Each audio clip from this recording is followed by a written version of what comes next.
Hello everybody, welcome back to another video where today we'll be talking about structures. So first things first, what is a structure? So I always find it easy to relate what we are learning in everyday life stuff and to make it easy for you guys to understand. And today I'll be relating structures with this fishing box. Notice on this fishing box you will see different sizes of containers in one tray. Every container is holding something different, but when you put them all together, they're one fishing box.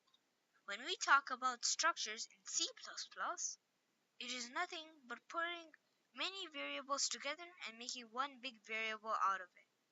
And usually, those inner variables have to be related in some way. I'll give you examples soon. Sometimes in real life, one thing when you put a bunch of things together, then it starts making sense. But one thing alone, it doesn't make sense. So let's take an example of this point on a plane. Its x-axis and y-axis. Every point needs an x-axis and y-axis. So on this, the first number represents how far away it is from y, from that line, and the second number represents how high up it is from the x line. So both together make this dot. I'm creating a whole game on this x and y axis concept. On our future videos, I'll show you guys the game and we'll be doing that too.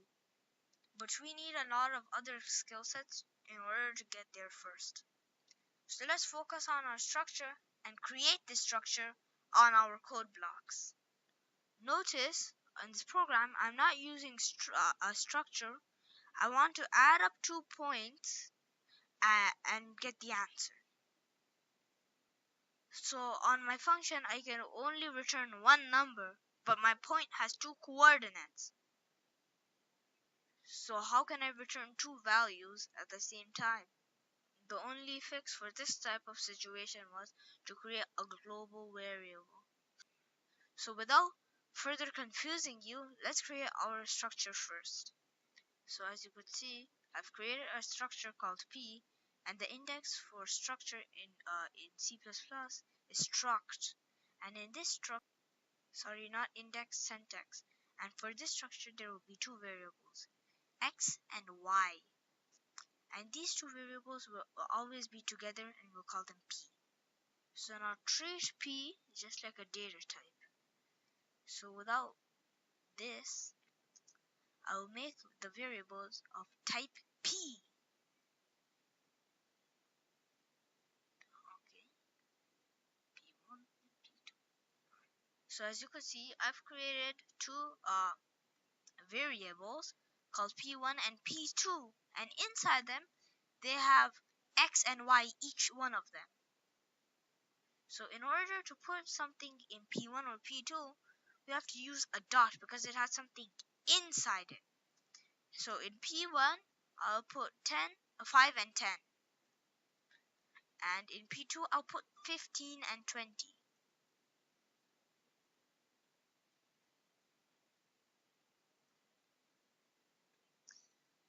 Just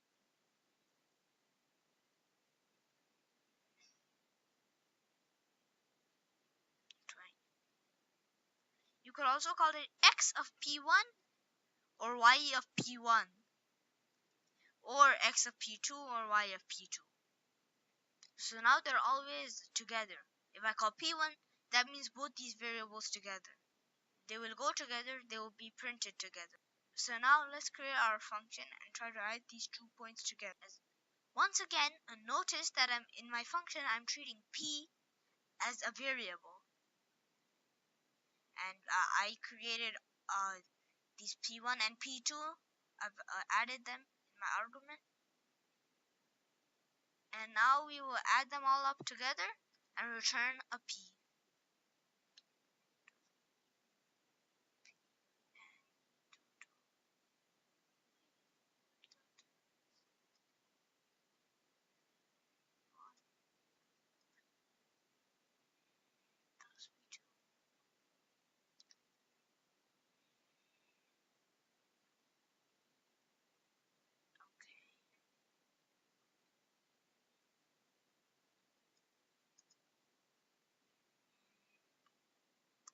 know.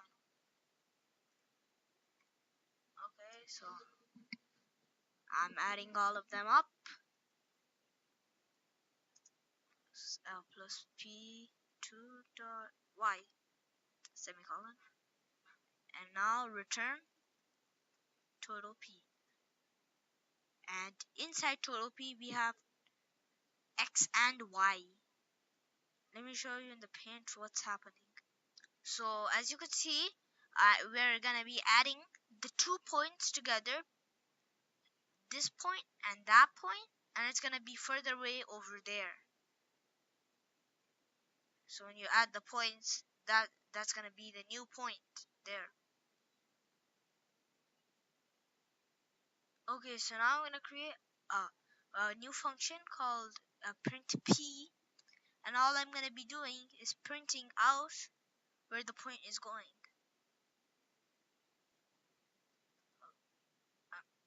Okay, cout key1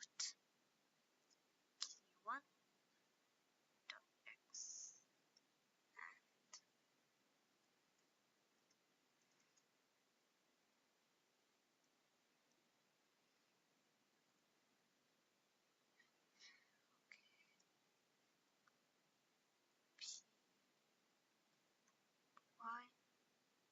So all we are doing here is printing the x-axis and y-axis. So what we're gonna be doing is calling our adding point function, and what we're gonna be doing is passing the 2 points in and getting the new point out. So,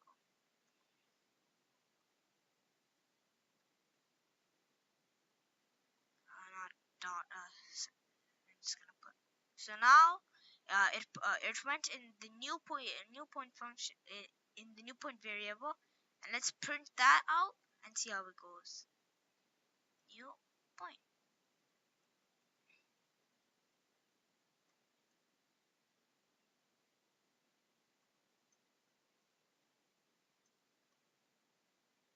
So let's run the program and see what the new point is. And it added the x with the x, 5 with 15, that made 20, and 10 with 20, which made 30.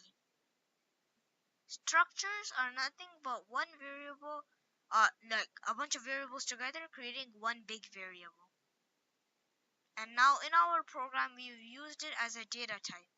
Even in our functions, we've passed structures directly and returned structures directly. So now total P indirectly is returning two variables.